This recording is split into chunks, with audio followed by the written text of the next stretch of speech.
Welcome back, ladies and gentlemen. I'm currently in Bucharest, Romania, and I just finished my 4-game rapid match against the former top 10 player Grandmaster Loek Van Wely. And I was able to win another match, this time 3-1. In this video, I want to walk you through the games quickly. It was a rapid match. We played a time control of 10+5. You might be wondering, why does Felix play another match and why does he play in Bucharest? Currently, there are the ECU elections, which are taking place tomorrow on Saturday. And the ChessFam, who also organized kind of a get-together in Paris, where I was there a couple of weeks ago, they again organized a get-together here as well, and they facilitated this friendly match. It was not even rated, so the games were not federated, but they were transmitted into the internet. Unfortunately, the live stream didn't work. That was the plan, to make that with commentary on my YouTube channel. Some of you have already been asking me what happened there. I will just say it honestly, the internet in the hotel is way too bad. Also yesterday, I'm being honest here, I wanted to prepare normally yesterday, but what happened is that I don't have any Wi-Fi in my hotel room. So I called the staff from the hotel and they were actually very nice and were trying to be helpful. The hotel technician came to my room and he was there basically for 2 to 3 hours, and he was trying to fix anything what he could do, because I couldn't even connect to the Wi-Fi for whatever reason. Now I'm just using my my phone hotspot, but they were trying to help, and then at the end of it I was just so tired because I had an early morning flight that I just went to bed, slept like 11-12 hours and went to the games and was just purely relying on my match preparation, which I had against David Navarra. All right, so let me talk you through the games. I started with the white pieces and opened up with first move knight f3. A quick backstory on Loek Van Wely. I guess that most of you are familiar with him. He was a top 10 player in the early 2000s. And he played against almost all of the modern legends, world champions as well, and beat many of them as well. I remember seeing a couple of games of his against Kasparov and Kramnik and so on. So in general, I was just very happy to play this match and get a nice experience to play against such a strong player, and especially experienced player. Okay, so in the first game, we had the Semislav with c6, and just like against David, I went for the move bishop g5. Luke went h6, and in this position I went for bishop takes f6. If you guys are curious about my match preparation, then you can check out the 2 videos which are recorded after the match, which are for YouTube members, where I was explaining all of the different lines which I wanted to play. Against David specifically, I also had the option of bishop h4, but now I did not want to enter all of these crazy lines with d takes c4.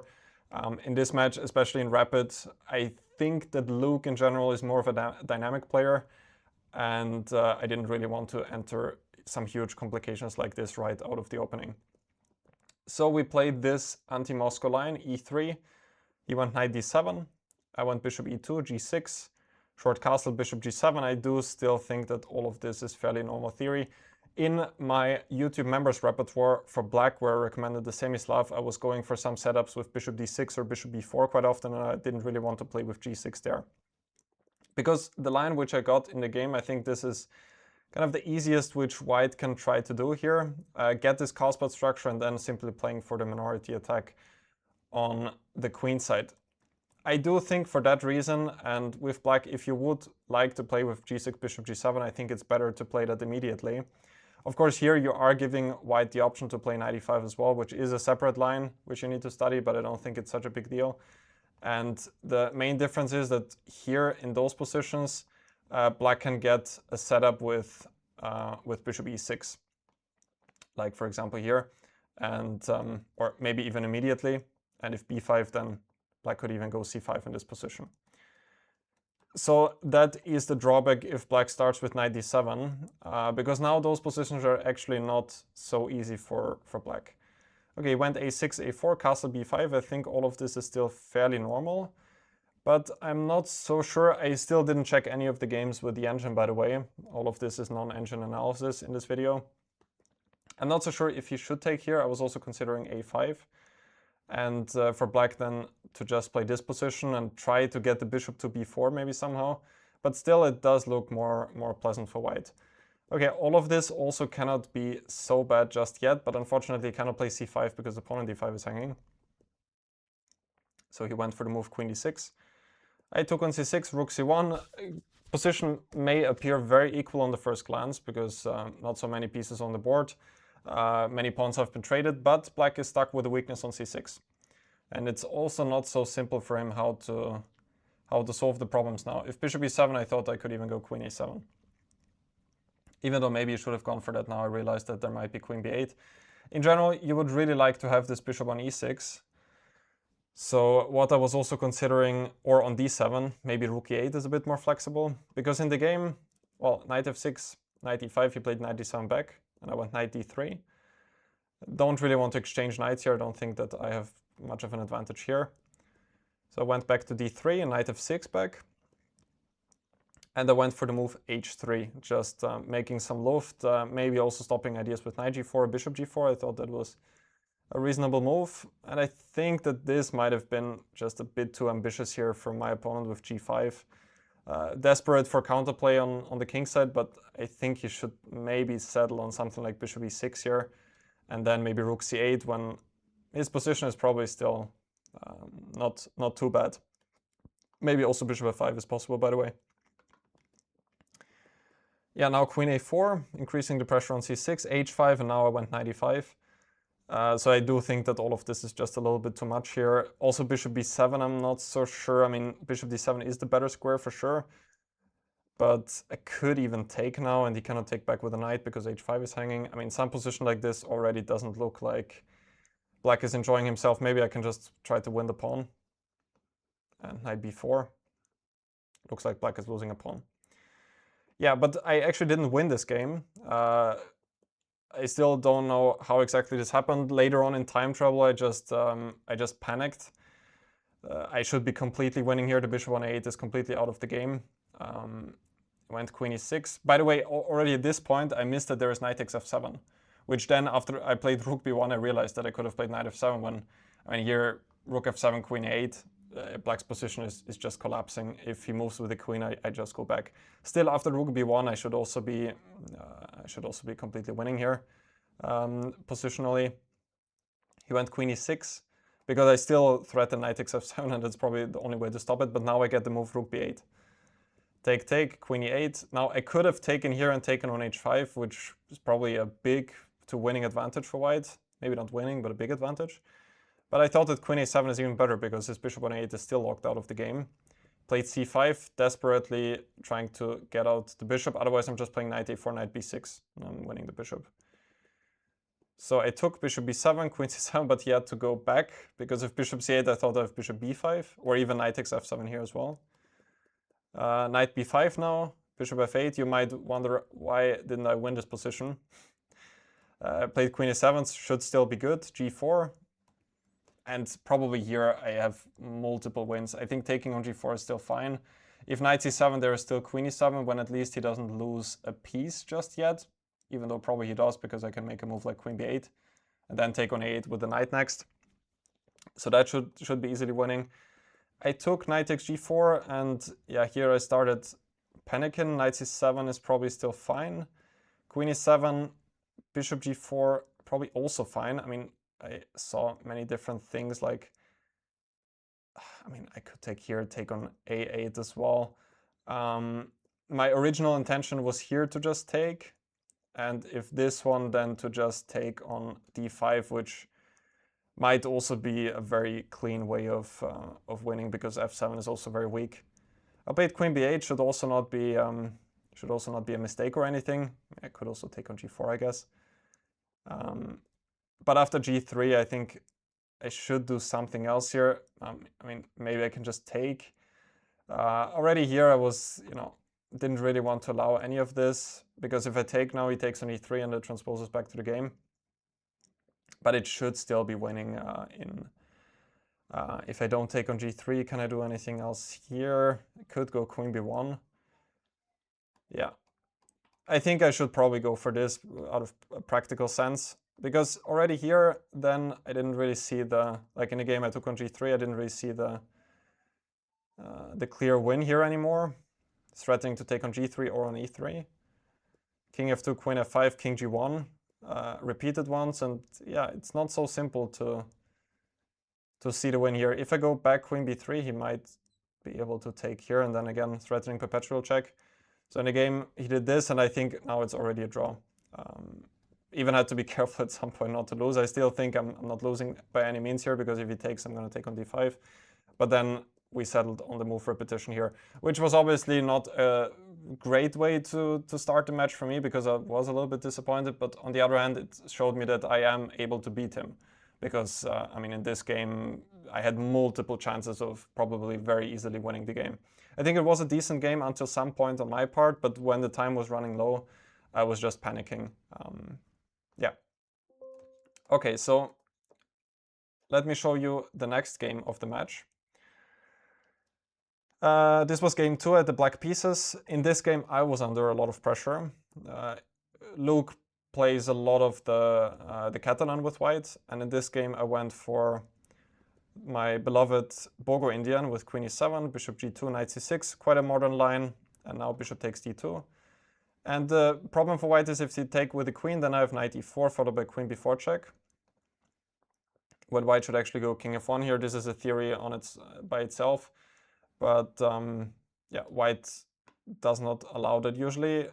So he took with a knight. That has the drawback that now I can play for this Bogo Indian plan with d6, e5, and the knight on d2 is misplaced. Still, his position is very much alright, and white is definitely the one playing for an advantage. I was considering here if I should go for this, but I was a bit worried that my pawn on d4 will just fall, and I don't think I can take on e4. So I went knight b8 back, which is usually the reaction. Knight e1, a5, knight d3, and I think here I made a mistake by putting the knight to d7. Luke then told me bishop g4 might be a move with the idea of f3, then bishop d7. But in general, like what he was also saying, I should put a strategy like this with knight a6. I didn't want to allow a3 followed by b4, because in the game, if I do this, then after a3 I can play a4 myself. That was my point, but I should probably just allow this, and if he does that, then maybe I can take and go c6 or something like that, and white is probably a bit better here, but you know, the game goes on. In the game it was quite unpleasant, because now he gets f4. After knight a6 I don't think that works so well, because then I get the bishop to g4, then knight h5, and I probably have a lot of counter chances on the king side. So b6, queen c2, knight c5, take. I do have some play on the b file, which I was trying to do here. If he takes on e5, then I would be still able to take back with the queen. So queen c3, a4. Allowing him to go to this endgame where I thought that I should be kind of okay. I can play rook e8, maybe bring my king to d6, and I do have counterplay on the b file. But yeah, this felt pretty passive. Now I can't even go f6 because he gets his bishop to e6. I'm not so sure where was the critical point where he then missed his advantage, because I felt like this should be quite good for him. Take, and I didn't really see a move for me. I don't want to move my knight just yet. I also don't want to take on f4 just yet, so I made this preparatory move with g6 to prepare e takes f4. I thought he might be able to take here, then take, and then play something like knight e2, rook f1. Briefly spoke about that with him after the game. What he didn't like was that the light squares are still weakened, and that I could even have some ideas to play with f5 at some point. So I was worried about this in the game, but also not in the sense that I thought I would be lost here. Like, the game definitely goes on, and I do have some chances on the king side. He played rook a2. I took and now went knight f8. And obviously white has a huge center, but still my position I thought was kind of solid. So rook b8, knight d2, queen h4, rook f1, rook e8 back, and after e5, knight d7, I thought I have actually some counter chances against the center. If he plays e6 now, I wanted to take, and probably take again. And if f5, I thought I still have some tricks, or I thought that I'm not lost here, because often I have the chance to play queen d4 going into an endgame. And I am up a pawn, so I don't know if I'm really getting checkmated here. My rook is out of play, but I thought that I'm not losing here, at least not immediately. He played knight f3, and then I took on f4, knight g5, and queen takes e5. And I think the rest of the game was probably more or less forced. Queen h3, I have to give a check, otherwise either checkmate or d7 is hanging. Take, rook f7, knight e5, rook takes c7. Now I took with this rook with the idea that if he tries to bring in this rook into the game, I can always exchange it, at the very least. Because if I take with the other one, then I did not fully see how what I can do now. I could go knight f3 though, I didn't see that. Yeah. But anyway, I'm not so sure if it makes such a big difference. Now he decided to give perpetual check. I cannot go to h6 because it's mate, and I thought going here is also very risky because he has another check, and then knight takes d6. I was thinking to play on this, but you know, didn't feel like continuing here because my king can either be strong or it can be weak. I'm not sure if I could have tried with this, because then if he does the same and give checks, then I could actually be able to give another check with rook. Then I could be able to run out with the king, because now knight e4 is not possible. Maybe that would have been a winning attempt. So I do think that his advantage got lost somewhere around this point. Maybe bishop d7 is a better chance. I was not so sure about rook a2 because it's not so clear if he actually can get something on the queen side. But this one seemed probably like a pretty decent game. Again, I'm not so sure if there were some huge chances missed, but this seemed like a fairly normal game to me personally. Okay, so game number 3, which was the first game I was able to win. In this one, we saw the English, and I was just following my Reti course here, honestly. If you don't have it, check out the video description down below. Many of my students play it on a regular basis, and they like it and have pretty nice successes with it. I'm not just saying this, it's actually the case. All right, so bishop g7, and I played the move rook e1, which is also my suggestion in my Reti course. Idea is to prepare e4.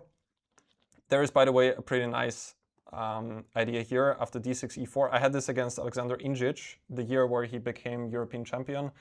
And Ingic played e5 against me. I played d3 then, and he slowly outplayed me in the slow position. But it actually turns out that white can play d4 here. I was really hoping for Luke to go here, because d4 is such a move, such a surprising move. It's protected 2 times with the pawn, but it's actually working, because if black takes here, can take back. And if black takes again, there's e5. And the tactical complications work out for white here. Black is still not lost after d4, they can go knight c6, but then white can take on e5 and should be a little bit better. We'll put the knight to d5 later. Yeah, he went knight c6, and now we got this Morozzi hedgehog position. Castle queen d2 felt like the best square to me, because if I go to d3, I thought he could have ideas with knight d7, knight e5. And anyway, I wanted to place my bishop on the b2 diagonal, which I did next. I thought that all of this was fairly normal. Rook d1, rook d8, bishop a3, hitting the pawn on d6, knight e8. Rook e3 now, with the idea to put the rook to d3. Bishop c6, here queen b7. Cannot really take on d6 just yet, because at the end of the line my knight on c3 will be gone. So I played bishop e4, just a small move protecting the knight and also getting away from the a file. Black never really wants to play a5, because then the b5 square has been weakened. So he played b5, and now you can also see my point. Now the bishop is already away from the a file. Here it was not so simple to find a good plan. I was also thinking if he could go f5 at some point, but that also seemed to have some possible risks for him. So I went queen e3, rook d8. Again, taking on d6 did not look right, because at least he can take, and then bishop takes e4. It's probably maybe still equal, but you know, didn't feel right to me. So I played another small move, a3, just keeping the a pawn protected, also protecting the bishop on b4. Played h5, and now knight e2, another idea of a3, with the idea to put the knight to d4. He played knight f6, attacking the pawn on e4. Yeah, as I said, f5 I was considering, but I thought I shouldn't be worse there, and I just had the feeling that it can't be too bad. Like absolute worst case, I can play f3, and it shouldn't be bad for me, but it seemed like a risky move for black to make because his king will also be weakened. So knight f6, I think I should go f3 here, but now the d6 pawn is actually quite weak, and he played for d5 now, which I'm not so sure of. Maybe he should try to just keep the structure intact, even though now I will get knight d4, which also looks unpleasant for black.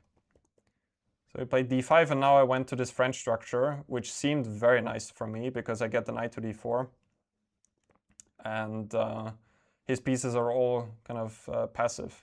Knight a6, bishop d6, I don't want to give away this bishop. Bishop e8, and now I played slowly for the plan of g4 next. Queen a7. Thought that was a good move because knight c5 doesn't work yet because I can take and go knight takes e6. So he prepared that with queen a7. I played g4, take, knight c5. Rook c3, I don't think that I should give away the bishop now because my a pawn will be weak and all of the dark squares as well. So rook c3. Actually, I didn't even consider that he could take on a3 here, but it just shouldn't work. Yeah, I think rook c1 is probably winning material. He played knight e4. I took. Maybe I could take on c8 first, but I didn't want to give up the control over the c file. And also I wasn't really interested in taking this pawn. I mean, maybe I could, but here, for example, he could have ideas with bishop c6 to get the bishop into the game.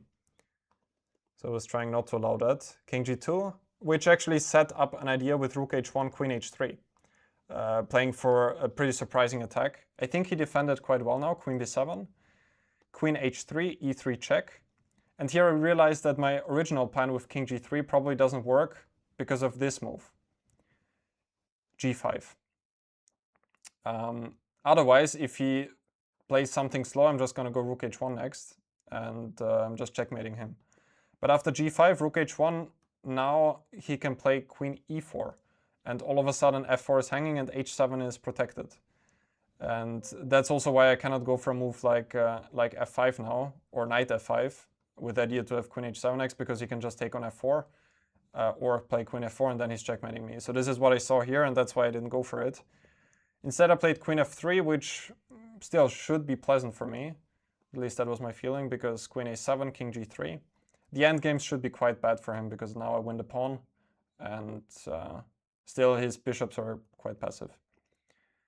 Now king g3, not sure that it's such a great move. The idea was, again, if I take, he can activate the bishop, because I can't take since my queen on e3 is hanging. And in general, I didn't really want to allow that, unless I really have to. In the game, I didn't manage later on anyway. But yeah, so queen e3. Around this point, I was very low on time. Bishop b4 now, stopping rook c3. Queen a8. Knight f3, also kind of a panicky move. Doesn't look right to me because the knight is actually quite nicely placed on d4, but not so sure how I should continue here. Could consider many ideas. f5 is an idea, even though it looks very risky. g5 is an idea to close everything. I think my idea was to stop queen d5 pinning my rook. That's why I played knight f3. But it allows bishop c6, but I get my knight to g5. Bishop d5, rook c1, aiming to go to the endgame. Take, knight e4. And still I am up a pawn. I feel like black should be kind of okay here. At least the way I played, knight f6. Just going into this opposite color bishop position, because already here I saw quite a nice plan, which is queen c2, king h4. And at first it looks like black is checkmating here. This is also what Luke played, but I still have bishop f8. And all of a sudden my king is actually very safe, and black's king is always under some problems here as well. I think after the game, Grandmaster Jankovic, who was also there, suggested the immediate move queen g2, which is probably better, because now if king g5, he has bishop f3, and I lose the g4 pawn and I will get mated. Still, I'm probably not, I shouldn't be lost here. And in fact, do I have this move, queen c5? that looks nice, threatening queen f8, and if queen h2 here, king h7, again I'm parrying the checkmate with queen f8, and I'm gonna give checkmate on the next move myself with queen g7.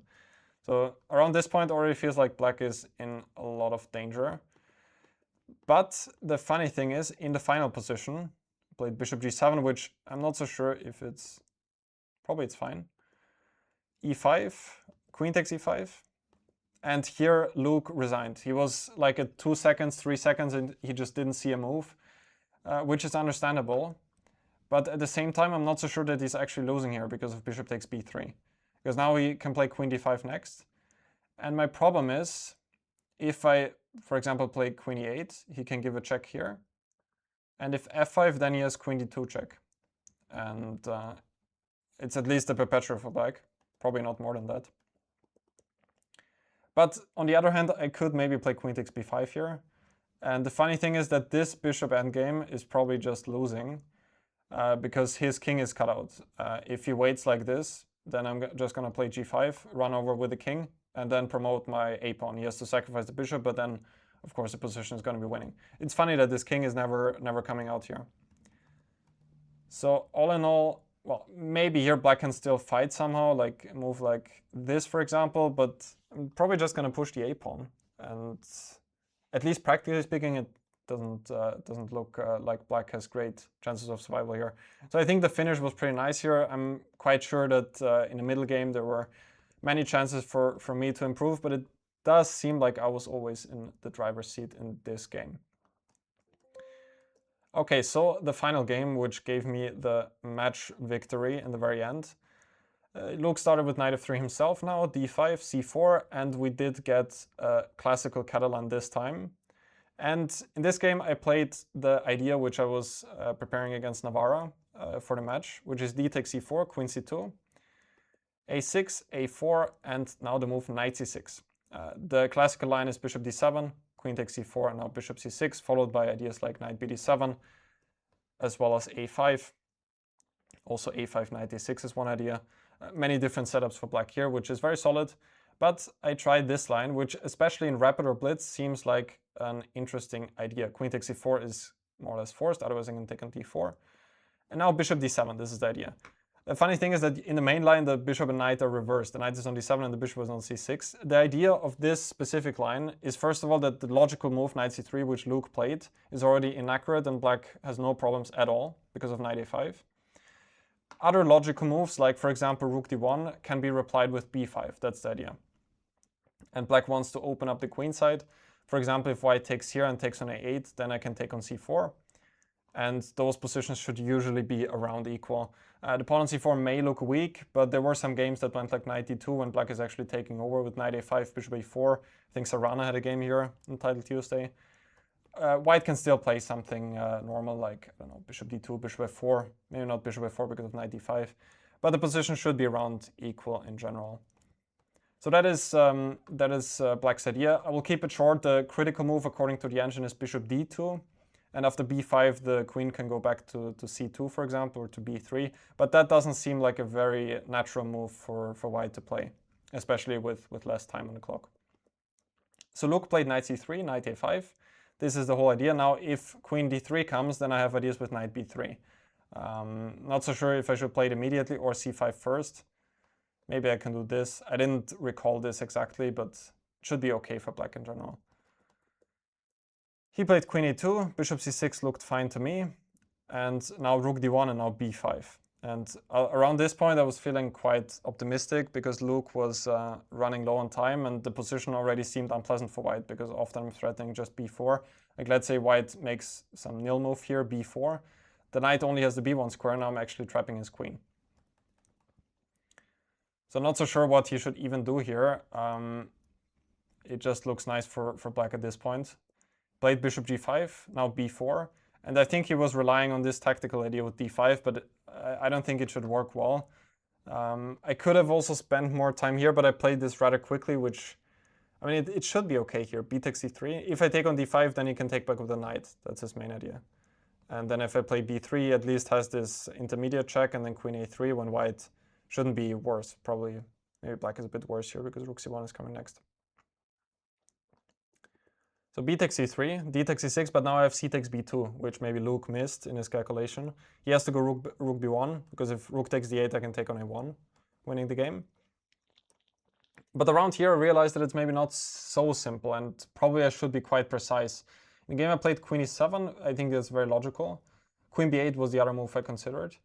But now after knight d4, I'm probably losing the b2 pawn, and all of a sudden my knight on a5 is also in a lot of danger to get trapped here. So at this point I'm thinking maybe queen b8, even though I still don't see what to do after knight d4 here. Maybe it's not as good as I thought it would be. Even though now I could play rook d8, and now he cannot take queen takes b2. So now he would need to play e3. Still, like, I was thinking about this position and I didn't see like a win or anything, but maybe there is no win. I should just play like this perhaps. And if he takes with a pawn, maybe I can play a move like queen b3, get the queens off the board. I should be better here in general. But I'm not so sure if I'm actually winning because of this idea with knight d4. I guess that, but now he even could maybe play rook takes b2. But then I have queen a7, which should win material for me. So I feel like queen b8 should be better. But I played queen e7, rook d7 I was not so afraid of because I thought I can do this and then I'm gonna win back the c6 pawn and he will not regain the pawn on b2. So knight d4, rook d8, queen takes b2 now. And around this point I was feeling quite uncomfortable because, you know, I thought if I have my pawn on b2, like I can never lose this, but now the pawn is gone and I realized that my knight on a5 is also in some danger to get trapped. I played queen c5, e3, rook d6. All of this felt very natural, but now I think I'm in trouble. Rook dc1. And if I move with my queen somewhere, then he always has this idea queen b4 followed by rook c5. And I think I'm losing my knight here. So I took bishop d4. Now, if e takes d4, I saw that I still have this, and if rook c5 now, knight c4 might work as well, because if rook b4 I have rook d1, but I saw that I have rook takes a4. And my knight should not get trapped here. But he played rook takes c5, bishop takes b2. He has to take back if he wants to play for win. This, I guess, should be equal with opposite color bishop, something like this, for example. So rook b2, and now rook d1 check, the only move that doesn't lose the knight, because now bishop f1, and now rook d5. Take, but my position should be very unpleasant here. Bishop g2. Now, if I take on c6, he can take on d5. I'm still not losing on the spot here because of this, but I think... Actually, rook c2, I have knight b4. Maybe this is not... Position should be bad. Even something like this could be quite risky, even though I'm coming fairly quickly with a king.